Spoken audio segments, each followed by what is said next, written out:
There it is, a 3D printed subsurface electric gold dredge.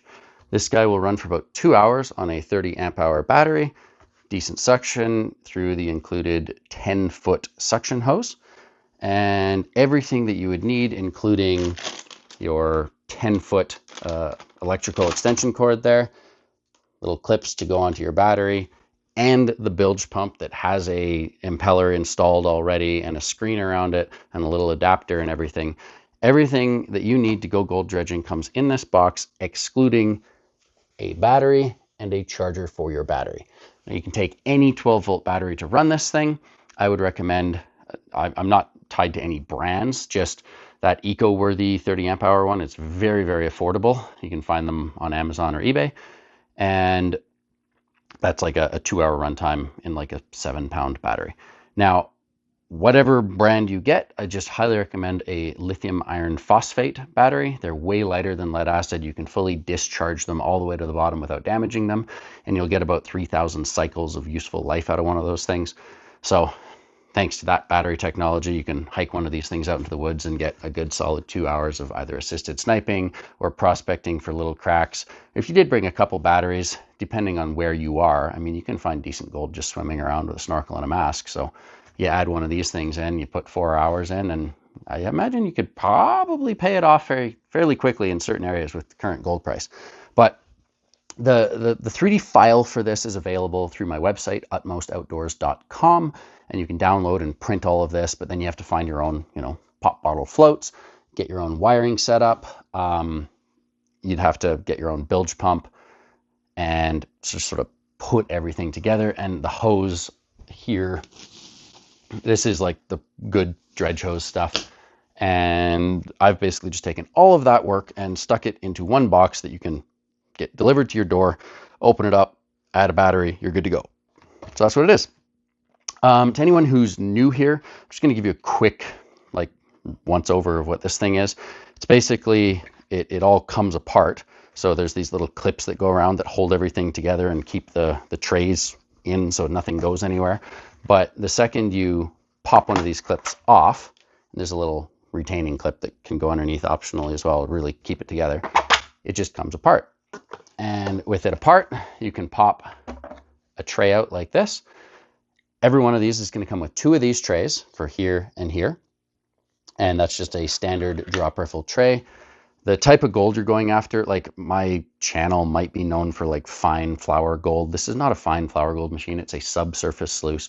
If you've got some fine, like chunkier, like coarser, but still fine gold, it should actually do pretty well. I was impressed with how well it does do compared to what I read on the internet about subsurface sluice boxes. But it's not like a flour gold, beach gold specialty device. That's something I want to work on in the future. The very front riffle tray is slightly different. If you see these side by side here, I'll just show you real quick. Basically, the bottom tray has larger spacing for the first 3 riffles. And the idea behind that is that if there's a really big round nugget, like I was out sniping for gold a few weeks back, somebody found a 1/2 ounce nugget, and I was concerned that that nugget might roll right over this. I don't think it's actually an issue because you would probably see it, and a 1/2 ounce nugget that's round like that, I mean, it might not even go up the nozzle. Like, it's just so heavy. But this is your mental assurance that the chunky stuff should get caught.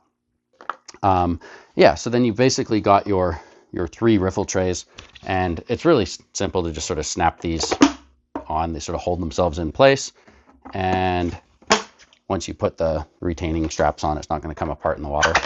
But as a prospecting tool, once you've cleaned out a crack, a crevice, even 10 minutes on the box, whatever, right?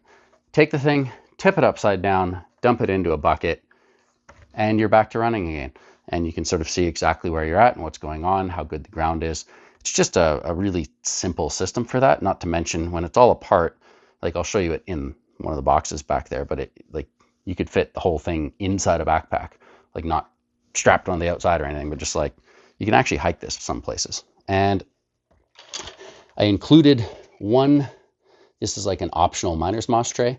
So the tray has these holes in the bottom so that you can pop the moss back out when you're done. But you basically just tuck this in and there's something to sort of represent expanded metal. You just sort of snap that in there, and that can be exchanged so that your back tray here, I just got to pop the clip off, but your back tray, you could just pop this one on and do your own experimentation. I don't want to oversell this thing. Like I was saying about the fine gold and everything, the plumbing works. It's light. It like all goes together good. It's great. But I haven't spent hours and hours doing like riffle comparisons of this riffle tray versus that riffle tray and exact perfect gold recovery. Just subsurface loose. It's a prospecting tool. I think it does pretty good, but it's definitely not like, you know, fully tested as far as like the ultra fine gold side of things, which is why I gave you a different tray. I'm looking forward to getting some feedback. There's 5 of these here. I printed these while I was here in Canada. My printer has almost 1,000 hours on it since I got here. And this is your chance if you're in North America. I mean, it's an electric gold dredge. It's still a dredge, so check your local rules and regulations and everything. But if you pick one of these things up, shipping should be pretty easy around here. And my friend Chris, who I'm working with, is going to be focusing on building these highbankers we're working on. So he's not going to be making more of these, at least not in the foreseeable future. So I will be basically making these out of Australia going forwards. But if you live here, this would be the chance to grab one of these and test it out, and also kind of help me out with some feedback, sort of what works well for you, what like people will modify and change, and you know, your orientation, you strap a rope around this, put an anchor on it, different ideas like that. I'd love the feedback, and it'd be kind of cool to get some, you know, little clips and emails, little videos and stuff where people are capturing gold with this thing and showing me how it's working for them. But yeah, I've got 5. They'll be for sale on my website, utmostoutdoors.com. The shipping from that website, it might be a little bit weird, so just I don't know, you can always send me an email so long as there's stock available on the website, and we'll figure out shipping to where you are and PayPal or something if we don't go directly through the website. But that's the idea. Is I wanted to have a version, like the file for this is available. You can buy the file to 3D print this yourself, but then you got to get your own connections, your own hose. The bilge pump already has the impeller installed on it and screen around it, and it's got the XT60 connector soldered onto the wire and everything. So you're all good to go. Box, battery, go mine. This is just an option for people who want to go that route. One thing to consider, these bilge pumps, as cool as they are not the most durable thing. So let's pretend you have a gas engine. You wouldn't want to take it from a meter and just drop it, and you're going to bend or break something.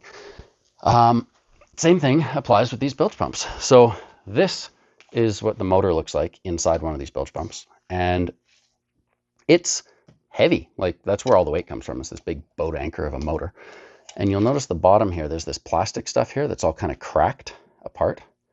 I dropped this off a desk, like not super high, just landed off a desk, and I noticed that this had cracked, so it's no longer waterproof, which is annoying because, you know, you'd probably want this to remain waterproof. It's just a brushless motor, or a brushed motor.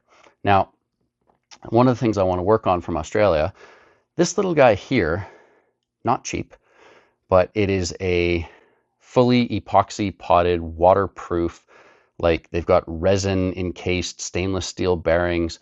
This is a underwater drone motor designed to operate at depths of up to 100 meters, and it can put out significantly more power than this big thing at like significantly less weight. The other thing is, based on the shape of the casing of this, they actually have to pump water up around the edge, around the motor to cool the motor, and then out the side. So you'll notice this kind of goes up the edge and then out. It's not a very efficient pathway for that water to flow.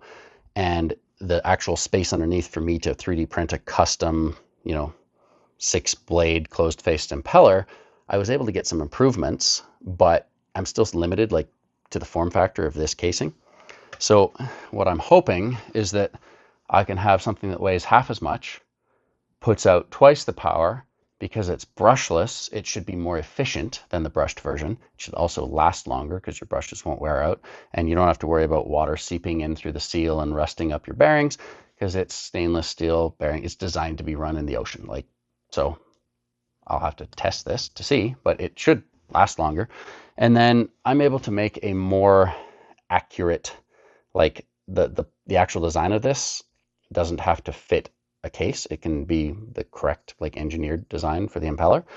And then it's also inside a more efficient casing, like a nice proper snail shell, something that I'm working on anyways.